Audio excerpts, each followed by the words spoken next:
Hello नमस्कार दोस्तों, मैं पंकज जोशी आप सभी का उत्कृष्ट एकेडमी के यूट्यूब लाइव सेशन पर बहुत बहुत स्वागत करता हूं। और दोस्तों, आप सभी जानते हैं कि 9 से 10 बजे हम रोजाना आप सभी के बीच यानी कि उत्तराखंड और हिंदी के इंपॉर्टेंट प्रश्नों को लेकर आते हैं। तो आज भी इस कड़ी में हम लोग यानी कि उत्तराखंड और हिंदी के इंपॉर्टेंट क्वेश्चनों को आपके बीच लेकर आ रहे हैं। इसमें दोस्तों मैं आपके सामने लेकर आता हूं उत्तराखंड के इंपॉर्टेंट क्वेश्चन और सुभाष सर आपके बीच लाते हैं हिंदी के महत्वपूर्ण प्रश्नों को। तो जिन लोगों को मालूम है, जो हमसे शुरू से लगातार जुड़े हैं, वो तो सभी लोग जानते हैं कि किस तरीके से हमारा सिस्टम चलता है। बाकी जो लोग रोजाना हमसे नए जुड़ते हैं तो उनके लिए बोलना जरूरी है कि हमारा ये किस प्रकार से क्विज चलती है। आगामी परीक्षाओं के लिए वास्तव में ये जो हमारी क्विज चल रही है ये रामबाण साबित होने वाली है। ये मैं आपको आज बता देता हूं। जिस दिन एग्जाम होंगे उस दिन आप अवश्य हमें याद करेंगे कि वास्तव में अगर आप लोगों ने इसे क्रम से पूरा किया होगा और बिल्कुल एक के बाद एक आप रोजाना हमसे जुड़े होंगे तो आपको इसका लाभ बिल्कुल मिलेगा दोस्तों। इसके साथ साथ दूसरी बात मैं आपको बता दूं, उन लोगों को भी बहुत बहुत धन्यवाद दोस्तों, क्योंकि कल मैंने आपको वीडियो में बताया था थोड़ा सा अपने कोर्स के बारे में, जो आज से हमारा कोर्स शुरू होने वाला है। बहुत सारे, क्योंकि आप लोगों का इतना ज़्यादा प्यार मिल रहा है, बहुत सारे जो छात्र ऐसे थे जिन्होंने कल ही कोर्स परचेज कर लिया है, क्योंकि वीडियो हमने उसमें आज से अपलोड करनी है, लेकिन उन्होंने कल ही उस कोर्स को ले लिया है। तो आप लोगों का जो हमारे ऊपर भरोसा आपने किया है और इतना ज़्यादा जो भरोसा जताया है, तो उसके लिए बहुत बहुत धन्यवाद। हम लोग बिल्कुल इसी तरीके से आप लोगों के लिए काम करते रहेंगे। तो जो कोर्स है वो आज से हमारा कोर्स दोस्तों लॉन्च हो जाएगा और मंथली कोर्स है, ये मात्र 90 दिनों का कोर्स होगा। ये 3 महीने तक चलेगा और इसमें पर मंथली के हिसाब से हमारी फीस है और हमने न्यूनतम शुल्क रखा है दोस्तों इसका। इसमें रोज आपको वीडियो, मैंने कल भी आपको समझाया था कि 8 बजे आपकी वीडियो रोजाना आती रहेगी और रोज हिंदी और उत्तराखंड की 8 बजे वीडियो आप एक तरह से जैसे कोचिंग क्लासेस होती हैं तो उसी प्रकार से आप इसे कर सकते हैं। खासतौर से जो कोचिंग संस्थानों में इस समय नहीं जुड़ पाएंगे या नहीं जा पाएंगे, ऑफलाइन क्लास नहीं ले पाएंगे, तो उनके लिए बहुत ही एक अच्छा साबित होने वाला है ये वाला कोर्स दोस्तों। तो आज जरूर, अगर आप लोग भी जुड़ना चाहते हैं तो जरूर जुड़िएगा वहां पर। आज से हमारा ये कोर्स शुरू हो जाएगा। आज डेमो क्लास उसमें आ जाएगी, आप लोग अवश्य देखिएगा। अगर आपको पसंद आता है तो आप लोग उस कोर्स को ले भी सकते हैं दोस्तों। तो चलिए शुरुआत कर देते हैं। आज 1 जुलाई हो चुका है और आज हम लोग दोस्तों, ये थोड़ा सा गड़बड़ हो गया है, हमारा जो ये वाला है ये 36 में हम लोग पहुंच चुके हैं, यानी कि हम लोग अब 36 में पहुंच गए हैं। आज का उत्तराखंड महत्वपूर्ण प्रश्न भाग 36, ये वही बचा रह गया जो कल का था। मैं इसे जो है एडिट नहीं कर पाया तो 35 ही दिख रहा है, लेकिन ये 36वां है ना। 1-2 बीच में भी ऐसे मिस हो गए थे मुझसे, तो थोड़ा सा पीछे चल रहा है। अगर आप असल में इन्हें गिनोगे तो ये 37-38वें पे हम चल रहे हैं, लेकिन खैर छोड़ो, लेकिन फिर भी फिलहाल 36वें पर हम लोग चल रहे हैं। तो कोई नहीं, आगे बढ़ते हैं और जानते हैं आज का सबसे इंपॉर्टेंट पहला क्वेश्चन हमारा कौन सा है। और पहला प्रश्न आप लोग दोस्तों देख लीजिए, मुक्ति कोठी किस जनपद में स्थित है? मुक्ति कोठी किस जनपद में स्थित है? मोस्ट इंपोर्टेंट क्वेश्चन आपसे पूछा है। ऑप्शन देख लीजिए, चमोली जनपद में है, उत्तरकाशी में है, चंपावत में है या फिर रुद्रप्रयाग में है। तो आप लोगों को अपना जवाब देना है कि मुक्ति कोठी किस जनपद में स्थित है और फटाफट से आप लोग अपना कमेंट बॉक्स में दोस्तों जवाब देते रहिए। मुक्ति कोठी आपसे पूछा गया है। पहले मैं इसकी वो भी लाने वाला था, यहाँ पर एक फोटो यहाँ पर रख रहा था ताकि इससे आपको ये याद हो जाते हैं, लेकिन कल इतने ज़्यादा बिजी रहे तो मैं ये पूरा कर नहीं पाया। आगे अवश्य आपके लिए इस प्रकार से करूँगा कि जो कुछ इस तरह के क्वेश्चन रहेंगे तो उनकी मैं आपके सामने यहाँ पर पिक भी रखूँगा ताकि उसको देखकर आप याद करें। अब जैसे मुक्ति कोठी है, अब मैं मुक्ति कोठी आपको दिखा देता तो एक तरह से याद भी रहती, अच्छा सर ने वो बताया था, कुछ स्टोरी उसके साथ जुड़ी रहेगी, तो ऐसे में और ज़्यादा हमको ये याद होते रहेंगे। तो ऐसा काम भी आपके लिए अवश्य करेंगे हम लोग बिल्कुल। फिलहाल आप लोग जवाब दीजिए, मुक्ति कोठी कहां पर स्थित है या किस जनपद में स्थित है? तो जो आप लोग जा रहे होंगे दोस्तों यहां पर, कहां पर, यानी कि ऑप्शन सी चंपावत में, वो बिल्कुल सही जा रहे होंगे। थोड़ा सा समझ लीजिए, ये जो मुक्ति कोठी है, अगर आप लोग इस मुक्ति कोठी को देखना चाहते हैं तो आपको जाना पड़ेगा चंपावत के टनकपुर में। और जब आप टनकपुर कह रहे हैं, लोहाघाट में आपको जाना पड़ेगा। और जब आप लोहाघाट में जाओगे तो लोहाघाट में एक पर्वत है दोस्तों, और उस पर्वत का नाम क्या है? अबोट पर्वत। देखो पर्वत भी हमको याद हो जाएगा इसके साथ, अबोट पर्वत। ये कहां पर है अबोट पर्वत? ये हमारा पर्वत है कहां पर? यानी कि चंपावत में है। और चंपावत में भी कहां पर है? लोहाघाट में। अब असल में हुआ क्या था इस एबॉट पर्वत के ऊपर? ये बात है दोस्तों अंग्रेजों के जमाने की, समझ गया आप? अब देख लो मुक्ति कोठी, कुछ ना कुछ तो वरना आजकल तो कोठियां कितनी है, लेकिन इसमें कुछ विशेषता होगी। मुक्ति कोठी या इसको मुक्ति कोठारी भी कह देते हैं। हुआ क्या, इस एबॉट पर्वत के ऊपर कोई दंपत्ति थे बाहर के विदेशी, यहां पर उन्होंने जो है एक कोठी बना दी थी, है ना, और बहुत खूबसूरत व्हाइट कलर की कोठी है। अगर आप लोग भी देखेंगे तो उन्होंने इस एबॉट पर्वत के ऊपर जो है एक कोठी बना दी।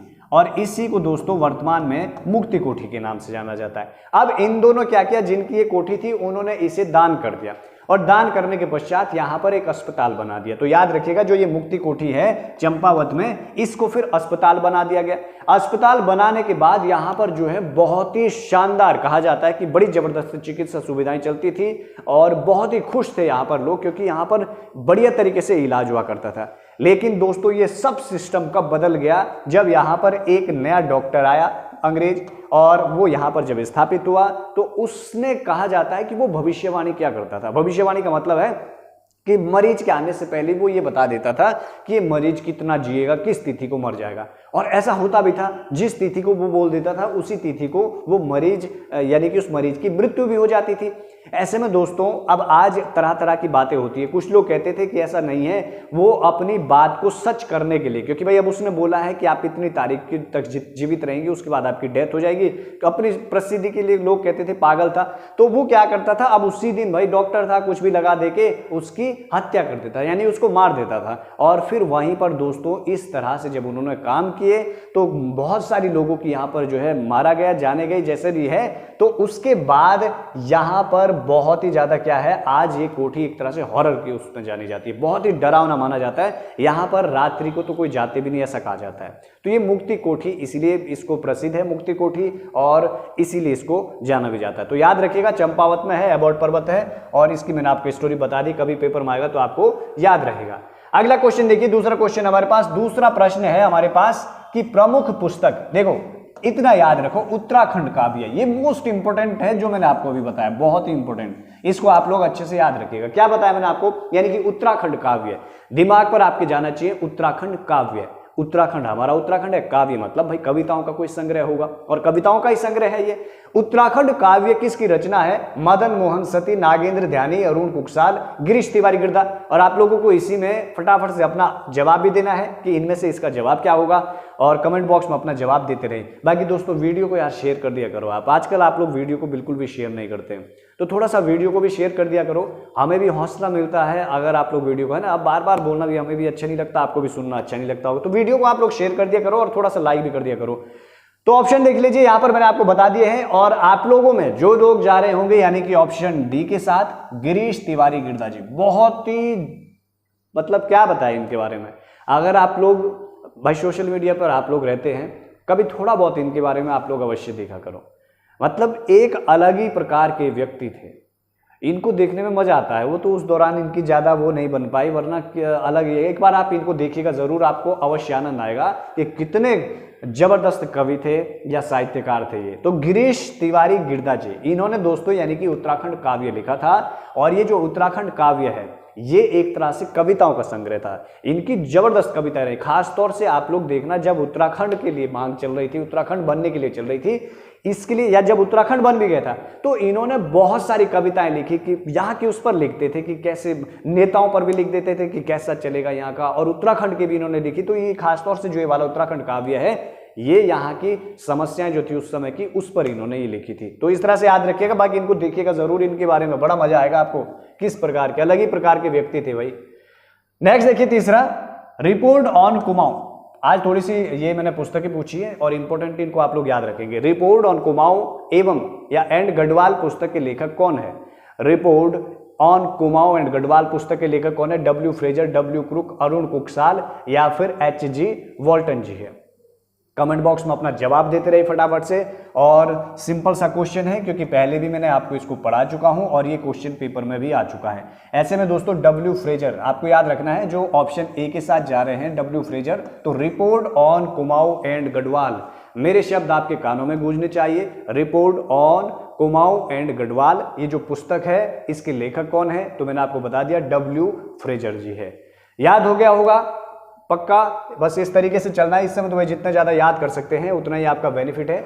अगला क्वेश्चन देखिए हमारे पास, अगला क्वेश्चन है हमारे पास चौथा क्वेश्चन, और चौथा क्वेश्चन में देखिए, उत्तराखंड में किसान पेंशन योजना किस वर्ष शुरू की गई।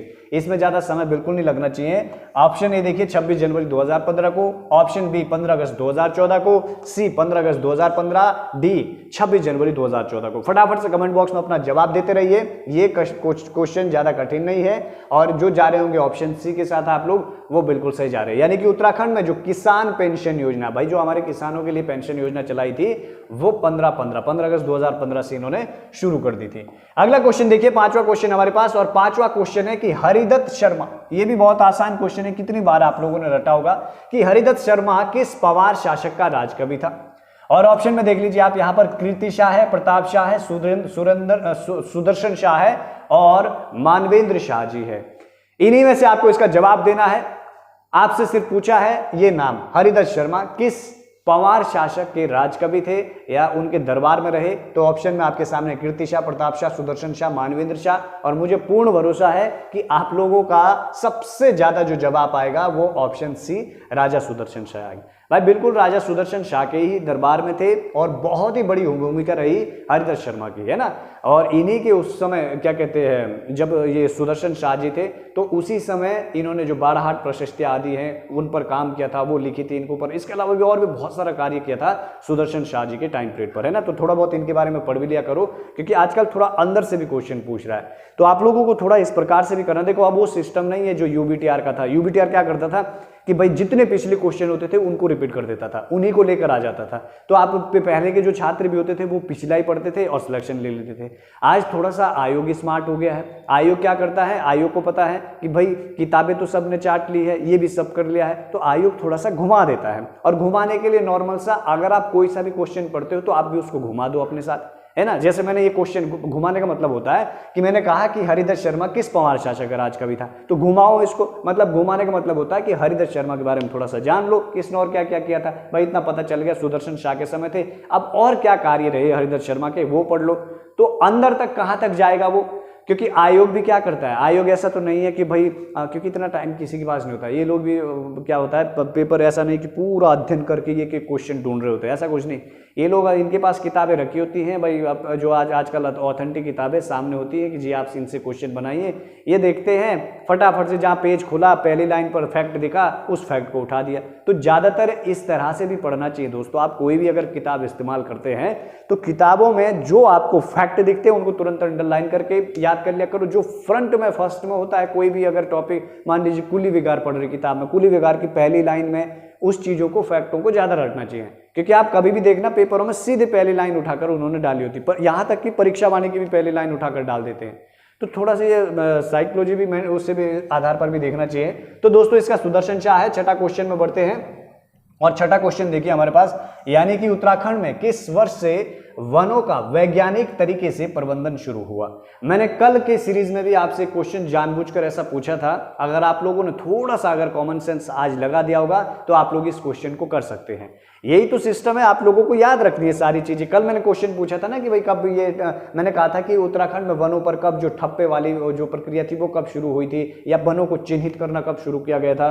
तो किस कमिश्नर को बताया था मैंने आपको कल, कमिश्नर समय। अब आप यहां पर ऑप्शन देख लीजिए, 1984 है पहला ऑप्शन, दूसरा है 1998, तीसरा 1976, चौथा भी है 1876, इसको दूसरा मान लो, 70 मान लो इसको, 1870, है ना। तो इनमें से आपको अपना जवाब देना है। अब देखो जो लोग समझ गए होंगे कि भाई कल भी क्वेश्चन आया था और सर ने कहा था कि ये जो सिस्टम हुआ था इस तरीके का, ये हुआ था कमिश्नर हेनरी रैमजे जी के समय। अब हेनरी रैमजे का आप इस समय टाइम पीरियड ढूंढेंगे कि कहाँ पर रहा होगा, तो यहाँ पर आप यहाँ पर भी कंफ्यूज हो रहे होंगे, यहाँ पर भी हो रहे होंगे और यहाँ पर भी हो रहे होंगे, है ना। तो आपको जाना है दोस्तों, यानी कि ऑप्शन ए के साथ, सन 1884 में यहाँ पर, यानी कि उत्तराखंड में जो वनों का वैज्ञानिक तरीके से प्रबंधन था वो शुरुआत हो चुकी थी इस तरीके से। बस तो आपको इस तरीके से याद रखना है। इसके बाद आगे बढ़ते हैं 7वें क्वेश्चन की ओर। 7वां क्वेश्चन है कि नेहरू युवा, ये भी बहुत अच्छा है, इसको भी मेरे साथ अगर कोशिश हो सके तो याद कर लीजिए। नेहरू युवा केंद्र, इतना याद रखिए, नेहरू युवा केंद्र की स्थापना किस जनपद में की गई है। हालांकि नेहरू युवा केंद्र के नाम से बहुत सारी चीजें मिलनी शुरू हो जाएगी। हरिद्वार में आप जाओगे, हरिद्वार में एक बहुत बड़ा योग का भी संस्थान है नेहरू युवा केंद्र वाला, ठीक है। और जगह भी बहुत सारी जगह आपको देखने, देहरादून में आपको नेहरू युवा केंद्र संगठन भी मिल जाएगा, क्योंकि देहरादून में है नेहरू युवा केंद्र संगठन। लेकिन मैंने पूछा है कि नेहरू युवा केंद्र ये किस जनपद में है, तो ऑप्शन में आप देख रहे होंगे यहाँ पर चंपावत में है, नैनीताल में है, पिथौरागढ़ में है और आपका चंपावत में है। तो जो आप लोग लोग जा रहे हैं, ये दो ऑप्शन कैसे हो रहे हैं, है ना, इसको अल्मोड़ा ले लेते हैं ना, अल्मोड़ा हो जाता है देखो टाइप करते हुए, तो इसकी आप टेंशन बिल्कुल मत लो, हमारे पास सारे तोड़ मोड़ है यहाँ पर। तो इसका दोस्तों राइट आंसर है ऑप्शन सी। जो लोग आप लोग जा रहे हैं यानी कि सी के साथ, वो बिल्कुल सही जा रहे हैं, तो इसका राइट आंसर हो जाएगा ऑप्शन सी।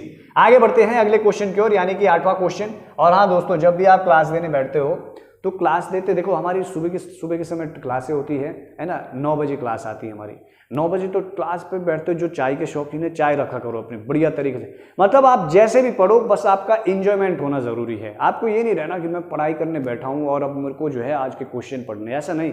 आप बिल्कुल फ्री माइंड करके बैठिए और फिर आप देखना, जिस दिन आप ऐसा करोगे तो उस दिन आप दिन में भी अगर ऐसे देखोगे कि सर ने आज क्या पढ़ा है, वो आपको याद आ रहे होंगे। वरना आपको मैं पूछूंगा कि परसों मैंने क्या कौन कौन से कुछ, तो आपको पता ही नहीं चल रहा होगा कौन से ये सर ने, अगर आप दोबारा भी देखोगे तो आप कहोगे मैंने पढ़ा था या नहीं।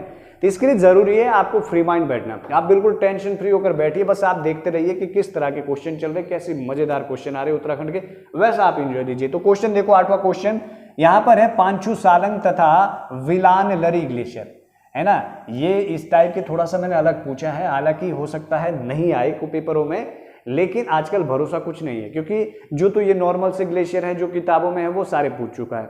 अब थोड़ा सा अलग भी जो ग्लेशियर आ रहे हैं ना, कुछ पर्वत अलग से आ रहे हैं। अभी आपने हाल ही में अगर देखा होगा 3 दिन पहले हमारा चमोली में हाथी पर्वत है, हाथी पर्वत में बहुत बड़ा भूस्खलन हुआ, अगर नहीं हुआ तो आप लोग देख लीजिए, हाथी पर्वत में बहुत बड़ा स्लाइड हुआ। अब क्या देखना है, कौन सा मार्ग गुजरता है वहां से, कौन सा NH हमारा गुजरता है, वो NH क्षतिग्रस्त हो गया था परसों। तो इस टाइप के देखो आजकल जो ये आयोग वाले हैं ये बड़े स्मार्ट तरीके से घूमने रहने वाले हैं, तो ये आजकल ज्यादा बाहरी तरीके से क्वेश्चन बनाते हैं, कहते हैं कि अच्छा भाई मेरे पास काम तो दिया ही है कि मुझे क्वेश्चन बनाए, तो आजकल ये हाथी पर्वत खूब सुर्खियों में चल रहा है और ये NH जो है इससे प्रभावित हो रहा है, यही दे देते हैं भाई। ऐसे तो क्वेश्चन आ रहे हैं तो ऐसा आप पढ़ो ना, है ना। आप देखना कि हाथी पर्वत क्षतिग्रस्त, तो हाथी पर्वत के नीचे से कौन सा NH जा रहा है, बद्रीनाथ वाला जा रहा है, तो क्षतिग्रस्त हो गया बद्रीनाथ, कौन सा NH है हमारा, तो उस तरीके से भी पढ़ा करो, ठीक है। तो करंट से जुड़ा करो, क्योंकि करंट अफेयर के आजकल जब ऑनलाइन वाले पैटर्न में कम से कम 4-4, 5-5 क्वेश्चन आ रहे उत्तराखंड के, तो उनको भी दोस्तों पढ़ते रहो। यहां पर देखो यानी कि पांचू सालंग, याद रखिए पांचू सालंग, पौ से पांचू, पौ से पिथौरागढ़, मैंने जवाब भी दे दिया आपको। विलान नरी, ठीक है, अलग से नाम है। तो ये दोस्तों यहां पर आप लोग तो पहले से कमेंट कर रहे हैं, लेकिन इसका जो लोग जा रहे हैं यानी कि ऑप्शन सी पिथौरागढ़ में, वो बिल्कुल सही जा रहे हैं। तो ये दोनों की दोनों, पांचू सालंग ग्लेशियर अभी से दिमाग में जाना चाहिए, दूसरा आपका विलान लरी ग्लेशियर, ये दोनों की दोनों पिथौरागढ़ जनपद में है। आगे बढ़ते हैं अगले क्वेश्चन की ओर। अगला क्वेश्चन हमारे पास क्या है, हाँ अगला क्वेश्चन है कि उत्तराखंड के किस घाटी में वुडेन ब्रिज बना है। वुडेन ब्रिज, वुडेन ब्रिज का मतलब होता है कि भाई जैसे लकड़ी, आजकल अगर आप देखोगे कहीं पर भी वुडेन ब्रिजों का इस्तेमाल, खासतौर से उत्तराखंड में जो नदी नाले बह रहे हैं तो उनके ऊपर जो है इस तरह के बहुत सारे पुल बह जाते हैं, तो फिर काम टेम्परेरी काम किया जाता है ना। अगर आप लोग देखेंगे तो इस तरह से बनाए जाते हैं, जो ये मान लीजिए ब्रिज नदी के ऊपर बना है, अब इस ब्रिज के ऊपर इस तरह से जो रस्सी इधर से इनको जोड़ने में जाती है, तो बहुत सारी जगह पर इनमें काम क्या किया जाता है, जबकि सीमेंट से और सरियों से होना चाहिए, तो बेचारे लकड़ियों से ही इसको भर देते हैं, लकड़ियों के इस्तेमाल कर देते हैं इस तरह की चीजें ये वाली। तो ये जो होते हैं इस तरह के जो बनते हैं वुडन ब्रिजेज में लकड़ी आदि का प्रयोग। तो ये जो पूछा है नेलंग घाटी में, समझ आपने गरतांग गली सुना होगा, है ना। अगर आपने सुना होगा तो जो हमारी उत्तर काशी वाले में जो भोटिया तिब्बतों का व्यापार होता था, आप लोग देखिएगा एक चट्टान है बहुत ही भयानक, वहां पर ये नेलांग घाटी है, और उसी नेलांग घाटी में लकड़ियों से इतने समय में इस चट्टान को काट पर ऐसे लकड़ियों की वो लगाकर इसको बनाया गया, यहां से यहां तक, वहां तक, है ना। तो ये आपको याद रखना है, यानी कि जो वुडन ब्रिज बना है ये नेलांग घाटी का है और बहुत ही प्रसिद्ध, आप इसे देख भी सकते हैं। तो इसका राइट आंसर हो जाएगा और ये क्वेश्चन बहुत इंपॉर्टेंट है। नेक्स्ट क्वेश्चन देखिए, हमारे पास 10वां क्वेश्चन है और घेरनाथ मंदिर आपसे पूछा है कि घेरनाथ मंदिर कहा जा रहा है, घेरनाथ मंदिर, घेरनाथ मंदिर ये किस जनपद में स्थित है, यानी कि घेरनाथ का मंदिर किस जनपद में स्थित है, और आप लोगों को फटाफट से कमेंट बॉक्स में अपने जवाब देने हैं। यानी कि यहां पर देख लीजिए, पहला चंपावत में है, पिथौरागढ़ में है, नैनीताल में है, या फिर बागेश्वर में है। तो घेरनाथ मंदिर जी के बारे में आप लोग कमेंट बॉक्स करते रहिए, कमेंट में अपने जवाब देते रहिए, और जो लोग जा रहे होंगे यानी कि ऑप्शन ए में चंपावत के साथ, वो लोग बिल्कुल सही जा रहे हैं। तो इसका राइट आंसर हो जाएगा घेरनाथ जी का चंपावत हो जाएगा। नेक्स्ट क्वेश्चन आगे बढ़ते हैं 11वां क्वेश्चन की ओर, और 11वां क्वेश्चन देखिए, ये तो बहुत ही अच्छा क्वेश्चन है। ये वाला क्वेश्चन क्या है कि रानी की चौपड़, या फिर इसी को कहते हैं रानी का नौला, ये किस जनपद में, अगर आप लोग जुड़े होंगे करंट अफेयर से आदि से, तो ये भी सुर्खियों में रहने वाली एक चीज है, यानी कि रानी का चौपड़ सुर्खियों में इसलिए रहा दोस्तों क्योंकि ये जो रानी का नौला है या रानी का चौपड़, भाई नौला तो आप समझते ही हैं, नौला बावड़ी जो पानी के लिए बनाए जाते थे पहले के समय में। पहले राजा रूजा क्या होते थे कि भाई जो अगर रास्तों से जो आदमी लोग जाते थे तो उनके लिए रास्तों में विश्राम गृह बना देते थे, या फिर रास्तों में इस तरह के नौले बना देते थे, बावड़ियां बना देते थे जिसमें पानी होता था, वो आते थे और पीते थे। समझ गए आप, पहले ऐसे ही काम चलता था। पहले ये व्यवस्था नहीं होती थी कि आज तो जाओ पानी जो है बढ़िया दुकानें मिल जाती, कोने कोने पे आपको, पहले ऐसी सुविधाएं की जाती थी। तो ये जो थी ये उस दौरान बनी बहुत ही प्रसिद्ध थी, ये रानी का जो नौला था। लेकिन ये रानी का नौला बिल्कुल अपने अस्तित्व खोने के कगार पर थी। तो बीच में ये राज सुर्खियों में, और फिर लोगों ने जो है इसके लिए आवाज उठाई थी और फिर इस पर काम भी किया गया था इसको फिर से संवारने के लिए। तो ऐसे में जो चीज इस तरह से सुर्खियों में रहती है उन पर आपको काम करना चाहिए। ऑप्शन देख लीजिए, आपका चंपावत में है, पिथौरागढ़ में है, नैनीताल में है, बागेश्वर में है। और आप लोगों के बहुत सारों में कमेंट भी देख रहा हूं, आप लोगों के कमेंट भी आ रहे हैं और इसका राइट आंसर है दोस्तों, यानी कि ऑप्शन ए चंपावत। तो जो लोग आप लोग जा रहे हैं चंपावत में, तो याद रखिएगा यानी कि रानी की चौपड़ या रानी का नौला ये चंपावत में है ना। आगे से मैं पिक्चर भी लेकर आऊंगा किस किस तरह के, तो फोटो भी रखूंगा साथ में ताकि आप लोगों को ये आसानी से याद भी होता रहे। अगला देखो दोस्तों, 12वां क्वेश्चन रिंगाली, ये क्वेश्चन पेपर में आ चुका है तो इसमें आप लोगों को ज्यादा समय भी नहीं लेना चाहिए कि रिंगाली देवी का जो मंदिर है ये कहां पर स्थित है, चंपावत में, पिथौरागढ़ में, उत्तरकाशी में या फिर बागेश्वर में है। रिंगाली देवी पूछा है, रिंगाली देवी का मंदिर कहां पर है। और खासतौर से जो इस जनपद से हैं और जो यहां पर गए हैं, मेरी उनसे आज ये विनती रहेगी कि अगर आप लोग देख रहे हैं और जो लोग यहाँ पर गए हैं रिंगाली देवी, तो थोड़ा सा रिंगाली देवी के बारे में आप लोग मुझे अगर पर्सनली भेज सकते हैं तो आप मुझे भेजिएगा, यानी कि व्हाट्सएप में सीधा भेज दीजिएगा। अगर आप वहीं पर कमेंट बॉक्स में भेजना चाहेंगे तो आप कमेंट बॉक्स में इसके बारे में लिखिए। इसके अलावा औरों के लिए भी मैंने ये होमवर्क दे दिया है ना, रोजाना जिस तरह से हम देते हैं, क्योंकि थोड़ा सा इंपॉर्टेंट लगा मुझे इस समय के हिसाब से, आगे क्वेश्चन बन सकता है। तो आप लोग रिंगाली देवी पर काम कीजिएगा, रिंगाली देवी मंदिर पर, और इसके बारे में कमेंट बॉक्स में जो भी चीजें मिलती है आपको, जो भी चीजों का मतलब होता है, जब भी मैं ये कहता हूं तो मेरा कहने का मतलब होता है कि रिंगाली देवी यानी कि पर्वत है, कोई पर्वत के ऊपर है, कुछ आसपास इसके हमारे नेशनल पार्क है, वन्य जीव अभ्यारण्य है, कुछ आसपास नदियां हैं, कुछ इस तरह से, कुछ बुग्याल है, तो उस तरीके की चीजें ढूंढकर डालनी चाहिए। तो ये आपके लिए एक तरह से काम है। बाकी मैंने आपको बता दिया है, इसका राइट आंसर है ऑप्शन सी। जो जा रहे हैं उत्तरकाशी में वो बिल्कुल दोस्तों सही जा रहे हैं। अगला क्वेश्चन देखिए, अगला क्वेश्चन है हमारे पास 13वां, और मैंने यहाँ पर ये बुग्याल पूछा है। थोड़े से आज मैंने अलग नाम के बुग्याल लाए हैं, अगर पेपर में आ गए तो आप लोग इनको भी नहीं छोड़ेंगे। हमको आगे जाना है, एडवांस। देखो तैयारी सब कर रहे हैं इस समय, सब जगह पर तैयारी कर रहे हैं। हम लोग सिलेक्शन कैसे लेंगे? सिलेक्शन तब लेंगे जब हम लोग एडवांस जाएंगे, उनसे भी आगे जाएंगे। होने दो, सब लोग तैयारी करने दो, लेकिन अगर आप हमारे साथ जुड़े हैं तो हम लोग एडवांस तैयारी करेंगे। आप लोगों के लिए तरह तरह के जो एग्जाम से संबंधित इंपॉर्टेंट चीज होगी हम लोग लाते रहेंगे। बस आपका जोश हमारे साथ बना रहना चाहिए, आपको हताश नहीं होना चाहिए।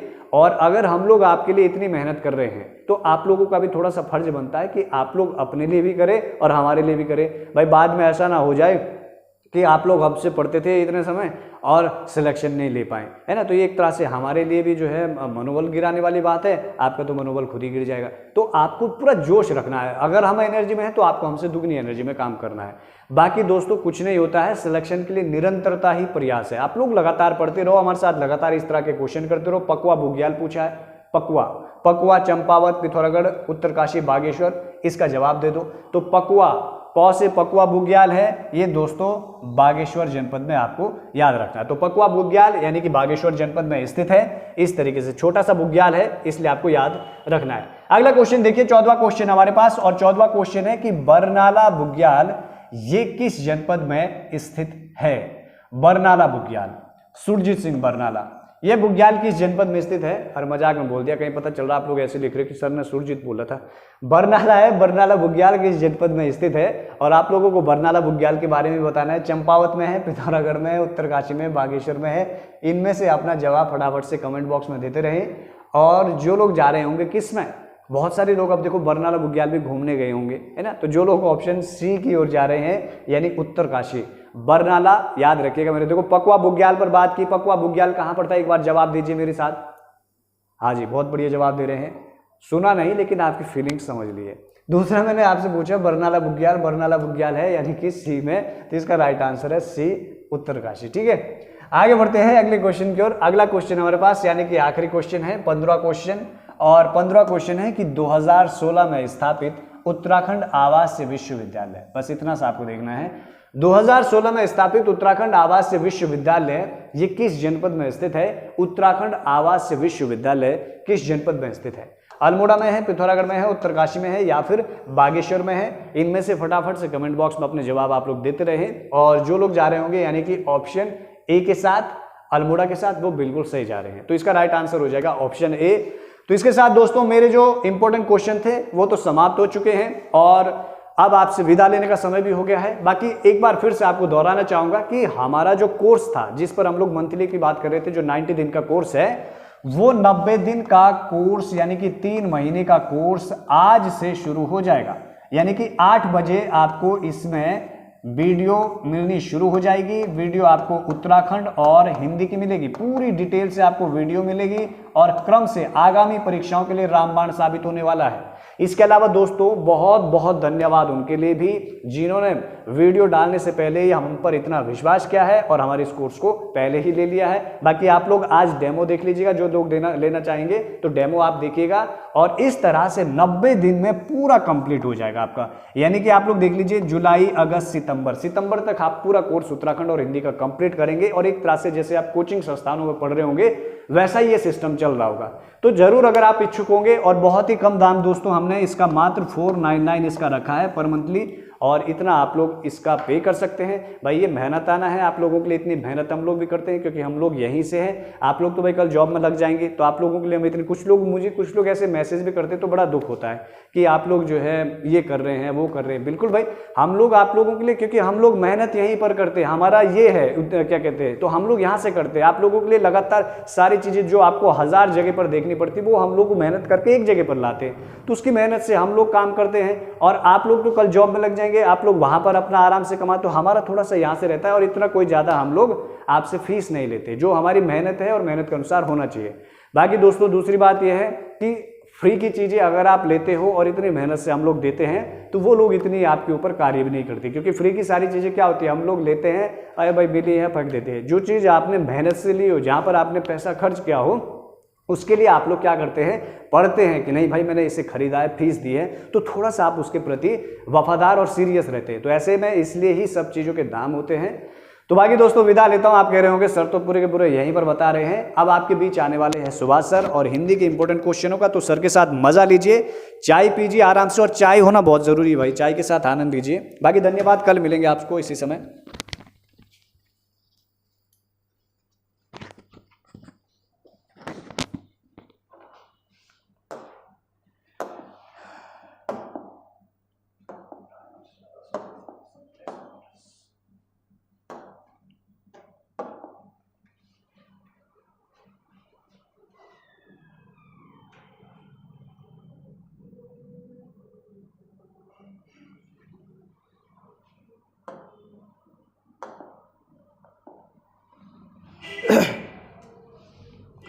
नमस्कार दोस्तों, आप सभी का स्वागत है दोबारा से YouTube लाइव पर हिंदी के महत्वपूर्ण प्रश्नों के साथ में।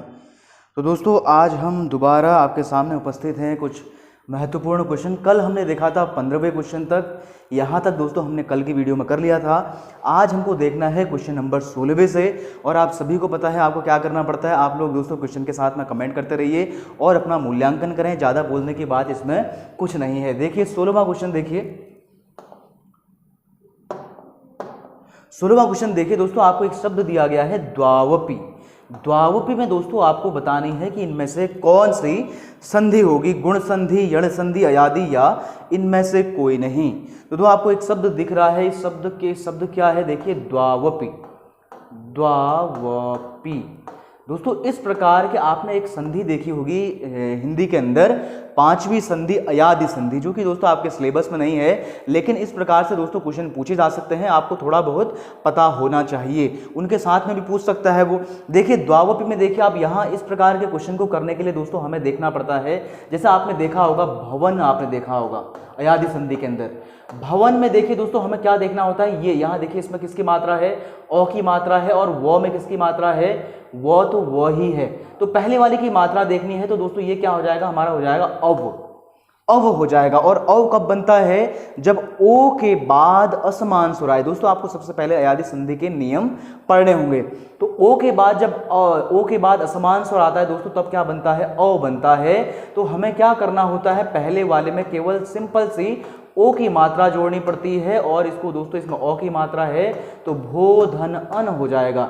इसी तरह देखिए एक और एग्जांपल की बात करूं मैं, यदि भावन की बात की जाए, देखिए भावन में आप देखिए, आप पहचानिए, यहां देखिए किसकी मात्रा है? आ और वो, आव।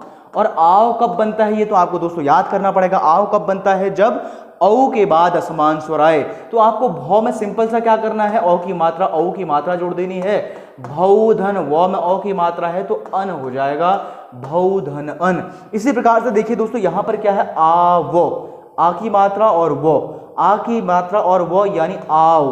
और आव कब बनेगा? जब औ के बाद कोई असमान स्वर आएगा। तो औ के बाद असमान स्वर तो हम क्या करेंगे? द्वौ में औ की मात्रा जोड़ देंगे, द्वौ धन वो में औ की मात्रा है तो दोस्तों हमारा हो जाएगा अपि। तो द्वौ धन अपि बराबर दोस्तों हमारा हो जाएगा द्वापि, और संधि हो जाएगी ऑप्शन सी अयादी संधि। जिनका भी अयादी आ रहा है बिल्कुल सही उत्तर है। अगला देखिए, ये बहुत ही बढ़िया क्वेश्चन है, 17वां क्वेश्चन देखिए। निम्नलिखित में दोस्तों आपको बताना है कि कौन सा अघोष व्यंजन वर्ण है।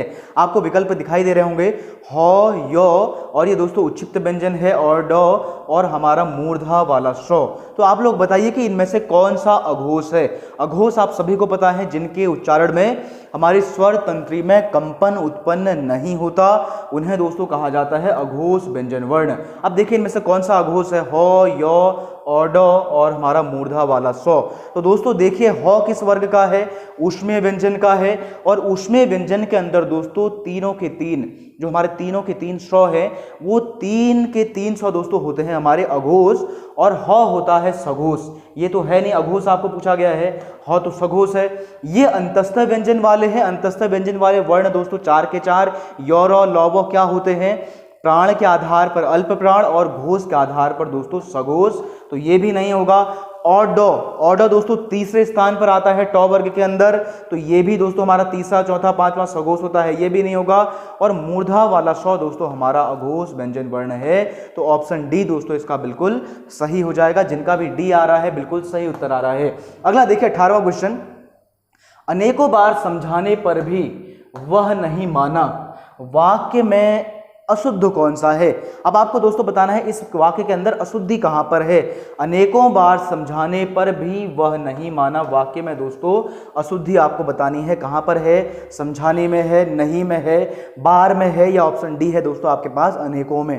तो आप लोग कमेंट करें इसका सही आंसर क्या होगा, कहां पर आपको चीजें अशुद्ध दिखाई दे रही हैं, बताइए आप जल्दी कमेंट करें। अनेकों बार समझाने पर भी वह नहीं माना, तो दोस्तों जिनका भी ऑप्शन डी आ रहा है अनेकों, बिल्कुल सही उत्तर आ रहा है।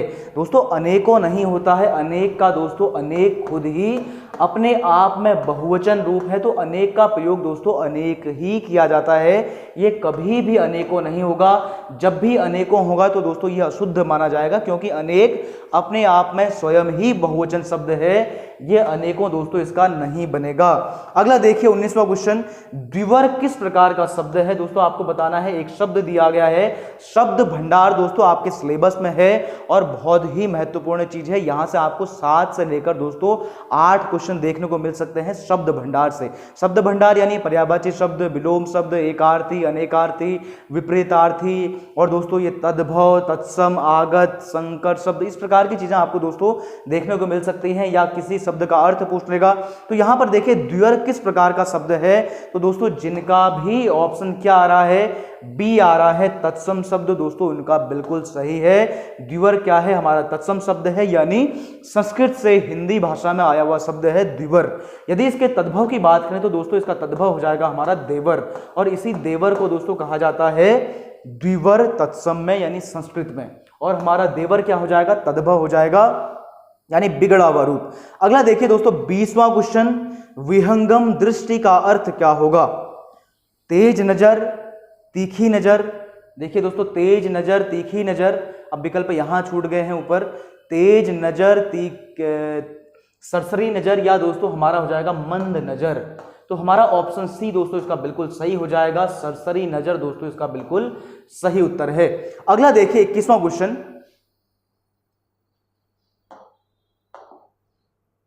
कृपया अपना नाम बताइए किस प्रकार का वाक्य है। दोस्तों यहां पर आपको पूछा गया है वाक्य अर्थ की दृष्टि से।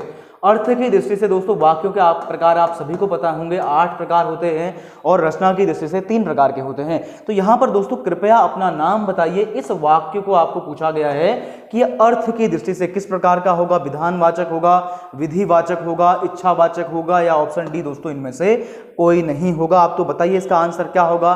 कृपया अपना नाम बताइए। और दोस्तों जब भी एक कृपया लग जाए किसी वाक्य के आगे तो इसका मतलब है दोस्तों कि आपसे निवेदन किया जा रहा है, निवेदन किया जा रहा है। निवेदन का मतलब है दोस्तों निवेदन बाध्यकारी नहीं होता, यदि आप करेंगे तो ठीक है, यदि नहीं करेंगे तो भी ठीक है। तो यहां पर आपको पूछा गया है, बताया गया है कि कृपया अपना नाम बताइए में किस प्रकार का वाक्य है अर्थ की दृष्टि से। तो जिनका भी आंसर दोस्तों ऑप्शन बी आ रहा है बिल्कुल ठीक है, विधिवाचक या दोस्तों इसे ही कहा जाता है आज्ञावाचक या आज्ञार्थक। यानी जब भी आज्ञा के सेंस में, निवेदन करने के सेंस में या ऑर्डर देने के सेंस में कोई वाक्य आए तो दोस्तों वो क्या होगा, हमारा आज्ञार्थक या विधिवाचक वाक्य होगा। तो ऑप्शन बी दोस्तों इसका बिल्कुल सही है। तो कृपया अपना नाम बताइए किस प्रकार का वाक्य है, आज्ञावाचक वाक्य है। अगला देखिए 22वां क्वेश्चन, ये भी बहुत बढ़िया क्वेश्चन है। अब दूसरों के सुख के लिए अपने सुख का त्याग करना क्या कहलाता है। दूसरों के सुख के लिए अपने सुख का त्याग करना दोस्तों क्या कहलाता है। देखिए स्वतः त्याग, उत्सर्ग, आत्मोत्सर्ग या उच्छ्वास। तो बताइए दोस्तों इसका क्या होगा कि दूसरों के सुख के लिए अपने सुख का त्याग कर देना क्या कहलाता है। ऑप्शन ए, बी, सी या डी में से दोस्तों कौन सा होगा, आप लोग कमेंट करें सही आंसर। तो जिनका भी दोस्तों ऑप्शन सी आ रहा है आत्मोत्सर्ग, दोस्तों उनका बिल्कुल सही है। आत्मोत्सर्ग का मतलब होता है दूसरों के सुख के लिए अपने सुख का त्याग कर देना। और इसके अंदर संधि की बात करें तो दोस्तों इसमें कौन सी संधि है, हमारी गुण संधि है। ये इस प्रकार से बन जाएगा आत्मा धन उत्सर्ग। आत्मा धन उत्सर्ग बराबर दोस्तों हमारा हो जाएगा आत्मोत्सर्ग। आ के बाद ऊ बराबर दोस्तों ओ हो जाता है गुण संधि के हिसाब से। तो इसका सही उत्तर दोस्तों क्या है, ऑप्शन सी है। अगला देखिए देव तथा प्रकृति, देव तथा प्रकृति द्वारा होने वाला दुख को क्या कहते हैं। यानी दोस्तों ऐसा दुख जो देवीय कारण से हमें मिला हो या प्रकृति प्रदत्त हो, प्रकृति ने हमें कोई दुख दे दिया हो या नुकसान पहुंचाया हो, तो ऐसे दुख को दोस्तों क्या कहा जाता है। देखिए आधि दैविक, आधि भौतिक, आद्योपांत या इनमें से कोई नहीं।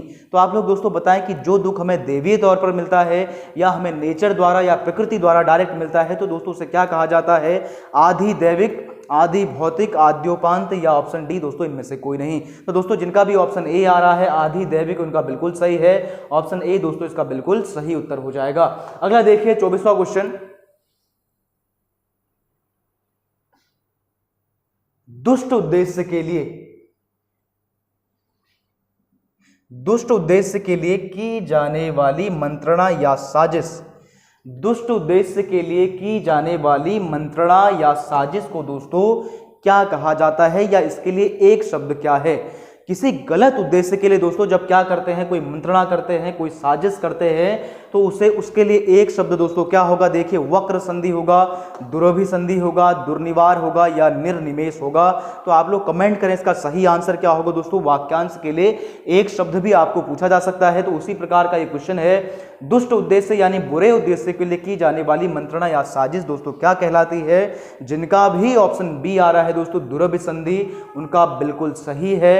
दुष्ट उद्देश्य के लिए की जाने वाली दोस्तों मंत्रणा या साजिश दुरभिसंधि कहलाती है। ऑप्शन बी इसका बिल्कुल दोस्तों सही है। अगला देखिए मुक्त हस्त का दोस्तों विलोम शब्द आपको पूछा गया है कि मुक्त हस्त आपको शब्द दिया गया है, इसका विलोम शब्द क्या होगा। कंजूस, कंपित, कर्कश या काज।